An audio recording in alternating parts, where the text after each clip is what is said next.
A special good afternoon to our esteemed political leader and the incoming political leader for our great party, the Honorable Mrs. Kamla Persad-Bissessar. Members of Parliament, fellow colleagues, all in attendance, and all members of the viewing public, a special good afternoon to you all.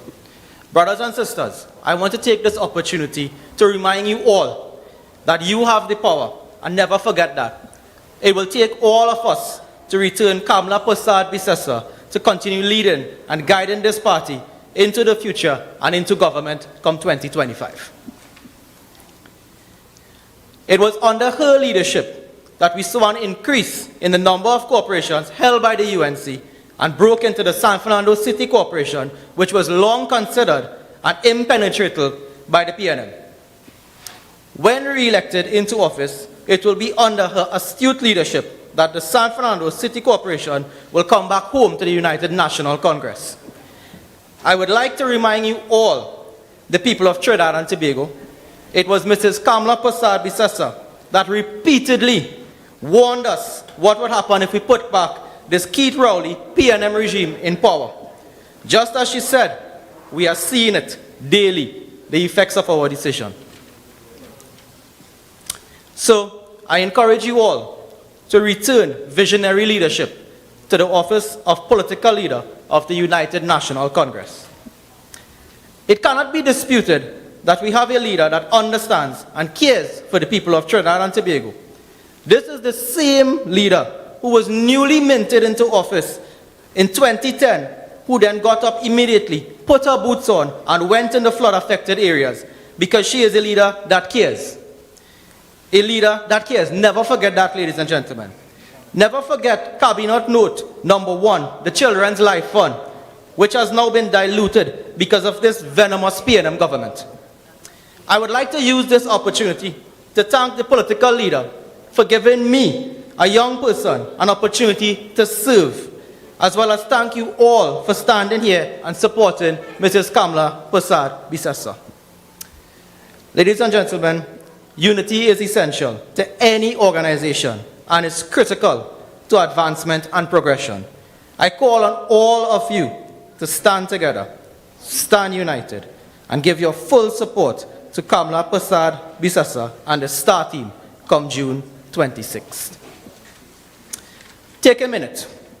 Imagine how much we have already accomplished as a party and how much more we can accomplish under the most eminent leadership of Mrs. Kamla Persad-Bissessar.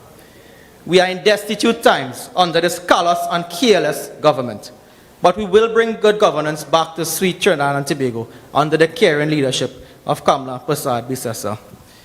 Ladies and gentlemen, Chris, in 2020, we learned the dance, left foot, right foot.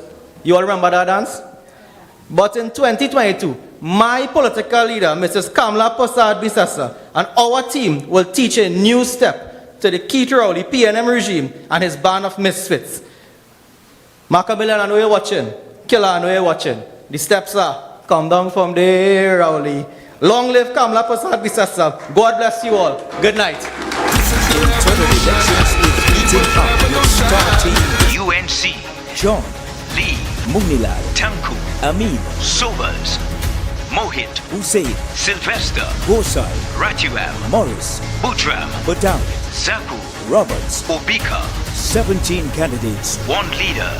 Under my leadership, the UNC will never, ever abandon you. Live stream on all platforms June 26. The United National Congress. One team. One leader. Councillor for Claxton Bay, let's welcome Councillor Nadia Khan Mohammed. Let's move! Come on, people! Come on, come on, come on, come on, come on! People crying out for justice. Some of them crying out for freedom. Thank you, Nicholas. Honorable Leader, Mrs. Kamla Persad-Bissessar, our very own Member of Parliament for Pointe-à-Pierre, the loving, ever so loving Dr. David Lee. Member of Parliament for Tabaquite, Miss Anita Haynes.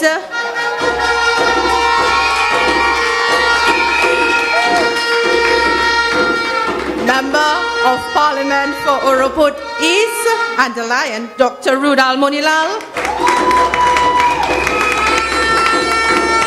Member of Parliament for Kufa North, Mr. Ravi Ratiram. And our star, Deputy Political Leader, Senator Jerlene John. My fellow councillor colleagues, brothers and sisters of the UNC, welcome and good evening. So here it is.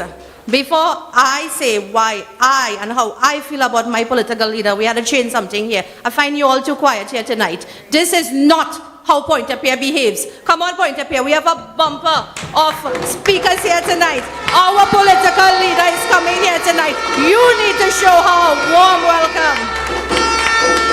Thank you, that is much better. As we draw near to June 26, 2022, I found myself in deep thoughts, just like all of you. Thoughts mainly about the future of my 2 teenage kids.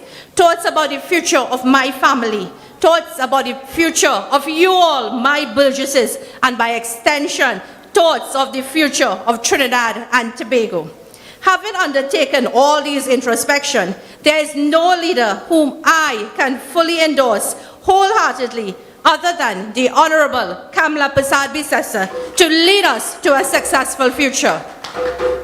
There is no other person I can foresee to be an exemplar to my teenage kids. No other person I can stand firmly with and proudly say, this is my leader in whom I have full confidence. No other person I can acknowledge and say, you have made me proud to be a woman in politics. Thank you, and thank you, Honorable Leader. I quote and unquote, leadership is lifting a person's vision to high heights, the raising of a person's performance to a higher standard, the building of a personality beyond its normal limitations. As a woman in politics, I am very proud to have a strong female at the M.